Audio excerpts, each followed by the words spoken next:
I have of late, but wherefore I know not, lost all my mirth, forgone all custom of exercises, and indeed it goes so heavily with my disposition, that this goodly frame the earth seems to me a sterile promontory.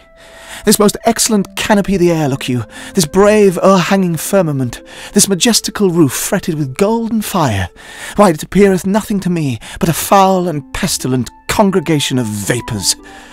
What a piece of work is a man!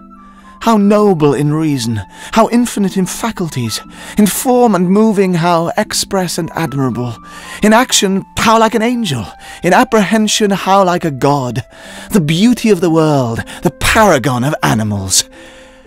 And yet to me, what is this quintessence of dust?